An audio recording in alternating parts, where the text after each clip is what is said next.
Build professional skills this semester with Adobe Creative Cloud and create standout work both in and out of the classroom. Save big on professional creativity tools. Students get 65% off Adobe Creative Cloud, including Photoshop, Illustrator, Premiere Pro, Acrobat Pro, and 20+ creative apps. No matter what project you're working on, Adobe Creative Cloud apps can help you take it to the next level. Visit adobe.com/student to learn more. It's the Roger Stone Show on 77 WABC. Welcome back, folks. This is Roger Stone, and this is the Roger Stone Show at 77 WABC Radio, the most dynamic and influential AM radio station in the United States today.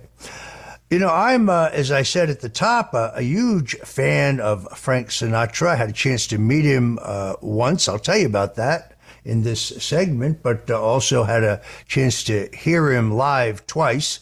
Also a big fan of Bing Crosby, and yes, a giant fan not only of Elvis Presley, but also of the world's greatest entertainer, Al Jolson, who almost all of those singers cite as an influence.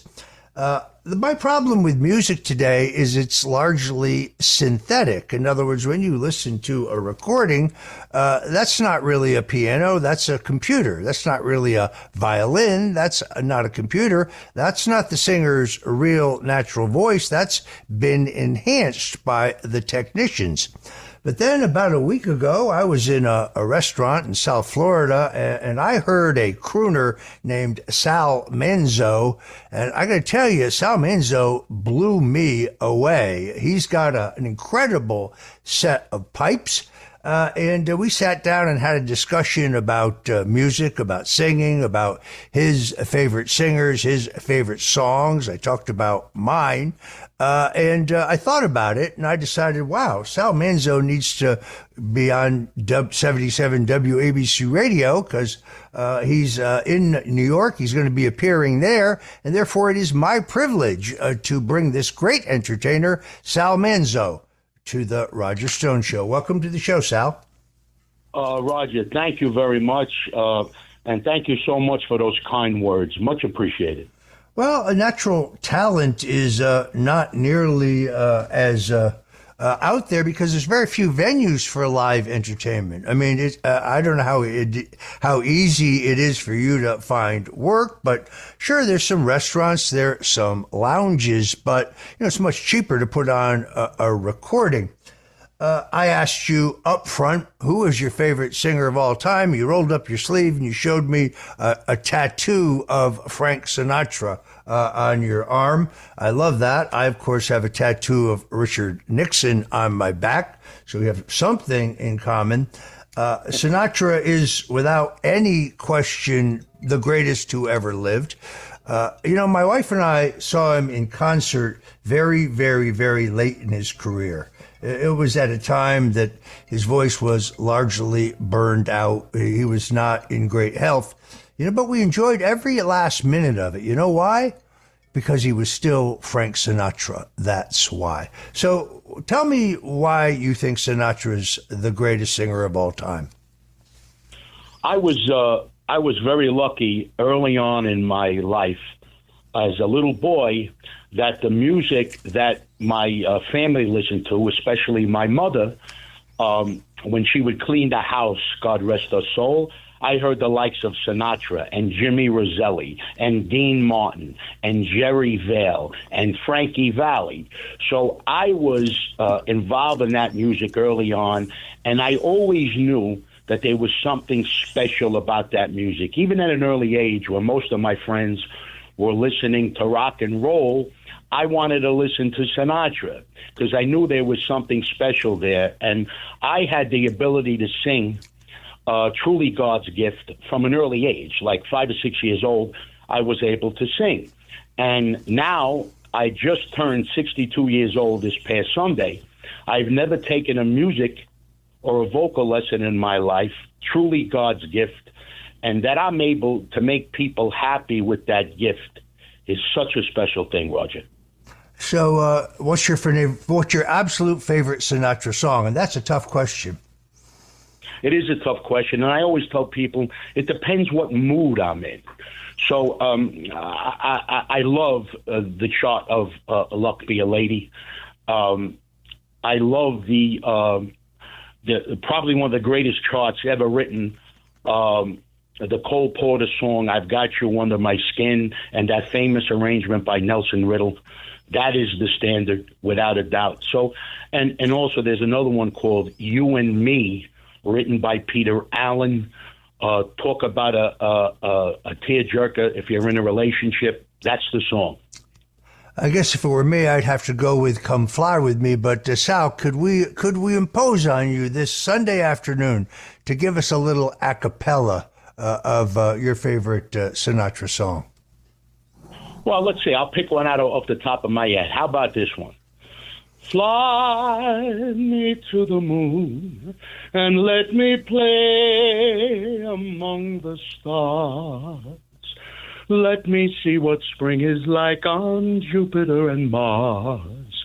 In other words, hold my hand.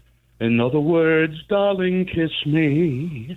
Fill my heart with song and let me sing forevermore. You are all I long for, all I worship and adore. In other words, please be true.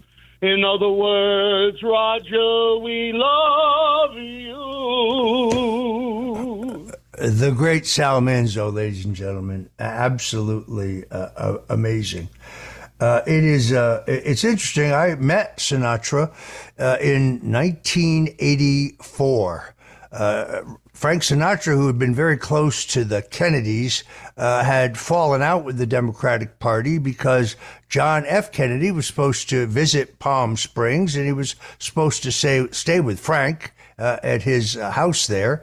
The Secret Service came in. Frank, at his own expense, built a helipad where Marine One could land with the president. But then Robert Kennedy, concerned about Frank Sinatra's alleged ties to organized crime, changed the schedule so that President John F. Kennedy stayed at the Palm Spring homes of Bing Crosby.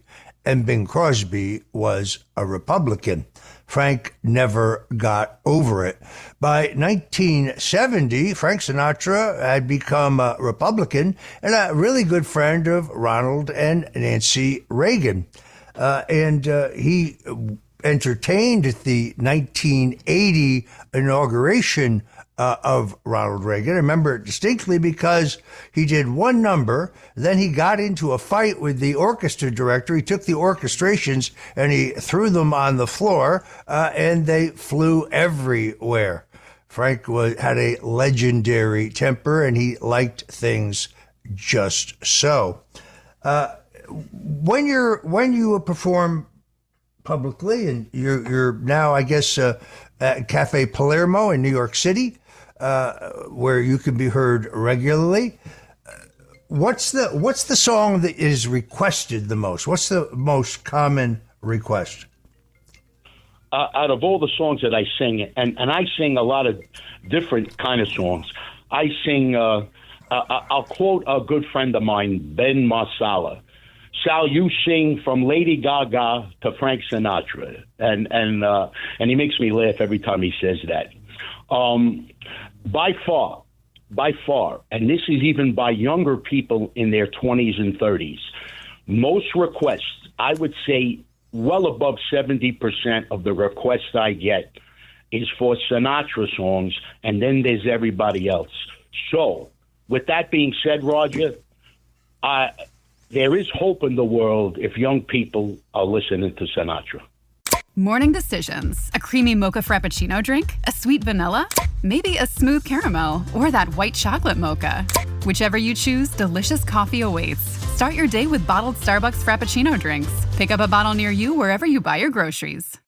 Shopping is hard, right? But I found a better way. Stitch Fix online personal styling makes it easy. I just give my stylist my size, style, and budget preferences. I order boxes when I want and how I want. No subscription required. And he sends just for me pieces, plus outfit recommendations and styling tips. I keep what works and send back the rest. It's so easy. Make style easy. Get started today at stitchfix.com/Spotify. That's stitchfix.com/Spotify. This episode is brought to you by Factor. Optimize your nutrition this year with Factor, America's #1 ready-to-eat meal service. Factor's fresh, never-frozen meals are dietitian-approved, ready to eat in just 2 minutes. Choose from 40 weekly options across 8 dietary preferences, like Calorie Smart, Protein Plus, and Keto. Eat smarter at factormeals.com/listen50 and use code listen50 for 50% off, plus free shipping on your first box. Factormeals.com/listen50, code listen50. Terms and conditions apply. Hank's the family fixer, always with his tool belt. But living with prostate cancer, he needed help. He asked his doctor about Xtandi and enzalutamide. Xtandi 40 milligram tablets treats men with prostate cancer that has spread to other parts of the body and responds to a medical or surgical treatment to lower testosterone. Xtandi may cause serious side effects: seizure, a brain condition called PRESS, allergic reactions, heart disease that can lead to death, falls and bone fractures, swallowing problems, or choking that can lead to death. Stop Xtandi and get medical help at once if your face, tongue, lip, or throat start swelling. Tell your doctor at once if you faint, have a seizure, quickly worsening headache, decreased alertness, confusion, vision problems, chest pain or discomfort, or shortness of breath. Xtandi can cause harm to an unborn baby or miscarriage. Use birth control during and 3 months after Xtandi. Common side effects include muscle and joint pain, feeling unusually tired, hot flashes, constipation, less appetite, diarrhea, high blood pressure, bleeding, falls, fractures, and headache. Talk to your doctor and visit Xtandi.com. Yeah, I agree with that. I met him again in 1984. Sinatra had a falling out with the town fathers in Hoboken. I'm not really sure what it was about. Frank Sinatra's mother, Dolly Sinatra, had been a wheel horse in the Hoboken Democratic Party. She was a captain, and she's also worked as a midwife. She was a forceful woman, and Frank was very devoted to his mother, but he had had a falling out with the town fathers over something, and he had not returned to Hoboken in many, many, many years. Nancy Reagan convinced him to return to Hoboken for a rally for President Ronald Reagan's reelection. I had the privilege of driving to Teterboro Airport to pick the chairman of the board up and to drive him to Hoboken for the rally. Sal, he complained bitterly the entire time. What am I doing here? Why did I do this? Why did I agree to this? I don't like politics. He didn't want to be there. He was very irascible. We brought him to the dressing room area. He saw the enormous crowd, and he said, "You know what? Take me back to the airport. I'm not doing this." And I said, "Mr. Sinatra, you can't walk out now. If you walk out now, every single person out there who's expecting the great Frank Sinatra, they're going to hate your guts. And they're going to go home and they're going to tell their friends, who are going to tell their friends, who are going to tell their friends that you acted like a jerk. You got to go out there." And he looked at me and he said, "What's your name, kid?" I said, "Stone." He said, "What's your mother's name?" I said, "Corbo." He said, "You're Italian, aren't you?" I said, "Yes, sir, I am." He said, "I like you, kid." He patted me on the cheek. He says, "All right, I'll stay." He was terrific, by the way. He sang. And then on the way back to Teterboro, he insisted we make a pit stop at Grimaldi's Pizza under the bridge in Brooklyn so he could pick up a couple of pies to take with him on the plane. That was my experience with the great Frank Sinatra. Sal, let's talk about some others here, because we have a mutual appreciation for Bing Crosby. Bing Crosby, really the first. I told you a famous story about Al Jolson. Many people don't know who that is. He was once considered the world's greatest entertainer. He was the first guy to make a talking movie. He was the first guy to take a Broadway show on the road. He was a massive star of radio.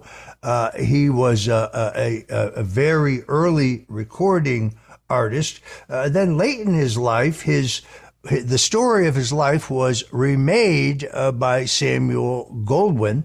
It was called The Jolson Story. And of course, Jolson, who was in his 70s then, thought he was going to play himself. That would never have worked. They used an actor named Larry Parks. Jolson sat through hundreds of auditions, and of course he wanted to play himself, which he was too old to do, until he settled on Parks. But Jolson then went back into the recording studios at Goldwyn, at the movie producer, and he re-recorded his entire catalog. But he was from an era, his first Broadway show, 1917, when the greatest single quality that a singer had to have was a volume, because the public address systems, the microphone wasn't very sophisticated, and you had to be heard over a full band. That's why stars like Ethel Merman were particularly effective, and Al Jolson, because they knew how to project. By the time microphones became more sophisticated, that brought in the age of the crooners, Bing Crosby, Frank Sinatra, much warmer, less projection, more warmth. So Jolson was himself dancing, singing, clapping his hands, projecting, and a 25-year-old technician said to him, "Mr. Jolson, you don't need to shout, you don't need to do all that. These are the most sophisticated microphones in the world. Let the microphone come to you." And Jolson had a fit. "Kid, I was a star on Broadway before you were born. Yeah, I am the world's greatest entertainer." He stormed out. The following day, he came back as if nothing had happened, and he said, "Kid, what was it you were telling me yesterday about letting the microphone come to me?" And he said, "Mr. Jolson, drop your voice 2 octaves. We can handle the volume here. Your voice will be so much warmer." Jolson then re-recorded his entire catalog, which was very extensive. And Sal, he was the #1 male vocalist of the year in 1950, having starred in his first Broadway hit in 1917. He died about a year later. But if you read anything about Sinatra, Crosby, Elvis Presley, I saw Lee Greenwood the other day at Mar-a-Lago at a reception. Every one of them will tell you that Jolson was an influence on them. It's a story that I love. And he was one of the first performers to perform for the troops during World War II. In the Korea War. He's also a master of public relations. So when his voice dropped, he said that he had gotten malaria in Korea, and he'd had to have a rib removed, which, by the way, was completely false. But it was great PR. Today, he is sadly almost forgotten. By the way, his movies are virtually unwatchable. He was a very hammy actor. Evidently wasn't a very nice guy. His valet would have to turn on the faucets in his dressing room when he was performing live, just in case the act that was on stage got too big a hand. Because if they did, Jolson would have them fired. He was that kind of guy. But let's talk about Bing Crosby. You like Bing? What's your favorite song there? Listen, I would have to say, and it was the #1 song for so many years. When you hear the song "White Christmas," it's the most iconic, especially for that time of year. And there's no one else that could sing that song the way Bing Crosby sang it. So to me, that's the standout song. It really was. All right, let us prevail upon you. It's not Christmas time, but I think people will understand. Could you give us a little White Christmas? I'm dreaming of a white Christmas, just like the ones I used to know. May your days be merry and bright, and may all your Christmases be white. Amazing. The great Sal Manzo, folks. This guy I want has... to say something else about that time frame. Go. Fred Astaire, besides being the greatest dancer there ever was, he was quite the singer himself, and he introduced some of the great songs from the American Songbook, like Night and Day by Cole Porter and The Way You Look Tonight by Jerome Kern. So I give him a lot of credit back then as well. A very good point. The other person in this category, by the way, is Eddie Cantor, who introduced standards like making whoopee, Mandy, Mom, He's Making Eyes at Me. Neither Astaire or Cantor had the pipes of a Sinatra or a Crosby or a Jolson, but they knew how to put a song over. All right, Sal, we got to wrap it up here pretty soon. I'm going to let you pick the final song and then tell folks where they can go to hear you in New York. Okay, well, I'm finishing up my run this winter in Florida. The next 2 weekends, I'll be performing at Mateo's Restaurant in Boca Raton. Then, starting in May, I'll be back in New York for the summer and fall, singing at our friend Baby John's place, Cafe Palermo in Little Italy, the greatest cannolis ever. And also I'll be performing at my cousin's restaurant called Manzano's in New Jersey, and also Nunzi's restaurants on Long Island.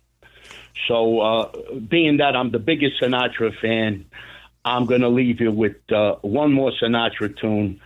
And then, as they say, we'll take it home, Roger. All right. Take it away, Sal. For what is a man? What has he got? If not himself, then he has not to say the words he truly feels, and not the words of one who kneels. The record shows I took the blows and did it my way. There you have it, folks. The great Sal Manzo.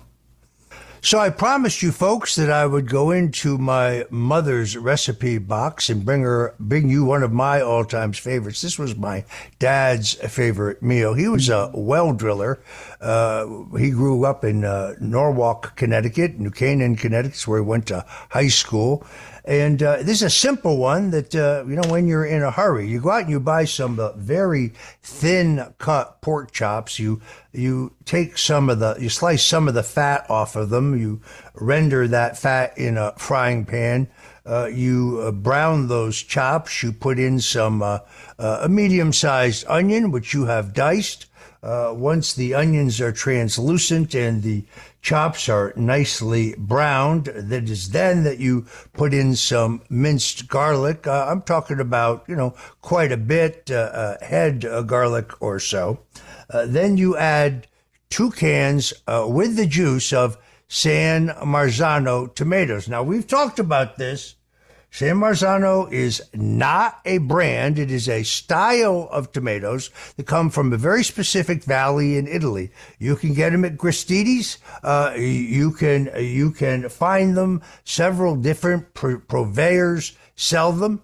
But make sure the can doesn't say San Marzano style tomatoes, because that's a fugazi. You want San Marzano tomatoes, and this is important, with the juice. Now you put in a salt and pepper to taste. I usually actually put that in with the chops before I add the tomatoes. And then, and this is key, 1 tablespoon of white vinegar, 1 tablespoon of brown sugar, and that's it. It's a thin sauce. You let it cook for about 30 minutes, and you serve it over spaghetti. Folks, you're going to love it. We're back, folks. If you're just tuning in, this is the Roger Stone Show at 77 WABC Radio. You can listen to us at 770 on the AM dial. But if you're not in the New York, New Jersey, Connecticut area where I grew up, you can listen to us at WABCradio.com worldwide. That's right. We are live streaming in 163 countries. I'm really gratified by the mail and and letters that I get from people all over the country who are tuning in to 77 WABC Radio for the Roger Stone Show every Sunday from 4 to 6 Eastern Time. We're talking with Sal Manzo, who is an extraordinary entertainer, a singer. Sal, we've talked about some of the greats, Sinatra, Jolson, Crosby. The other day, as I said, I was with Lee Greenwood, and we were talking, and among his favorite songs is the one that is associated with Elvis Presley, the "Are You Lonesome Tonight? Do You Miss Me Tonight?" I mean, I can't carry a tune in a bucket, but you know the song. What's amazing, of course, that song was originally also recorded by Jolson, and Elvis does a great rendition, but his cover is, in terms of the phrasing, entirely, it's a tribute to the world's greatest entertainer. Let's talk for a minute about the younger generation. Who is there out there now that you like, Sal? Michael Bublé and others in this younger crop of singers? Well, there's not, in regards to the American Songbook, unfortunately, there's not a lot of stuff being written these days like it was written years ago. But as far as entertainers go, if there's anyone that can hold a torch for that time frame, Michael Bublé is one, Harry Connick is another. But I just want to let everybody know that there are so many, many great singers and entertainers, male and female, out there that never get to that famous level, but some of them are so good, so good. There's many out there. So please support local musicians and singers wherever they may be. It's very important because not everybody gets to do Madison Square Garden. So it's very important to keep it rolling and keep the music playing. And when I get it, I actually sing a lot. So I don't get that much of a chance to go see other people, but when I do, I certainly enjoy it. And you could look me up very simply on Instagram, Sal the Singer, and my website is Sal Manzo, Manzo, salmanzo.com. Sal, how often do they ask you to sing the national anthem? I've been lucky enough in my lifetime that I've sang the national anthem and God Bless America for the New York Mets. I think I've done it like 11 or 12 times during the course of the last 15 years or so. Well, I think that would be a perfect way to end our time together. I'll let you choose which one. God Bless America, I always associate with the great Ethel Merman, but you choose. But that's a great way to end our time together. God bless America, land that I love. Stand beside her and guide her through the night with the light from above, from the mountains to the prairies, to the oceans white with foam. God bless America, my home, sweet home. God bless America, my home, sweet home. And there you have it, folks. Sal Manzo. Thank you so much, Sal, for joining us on The Roger Stone Show. Thank you for having me, Roger.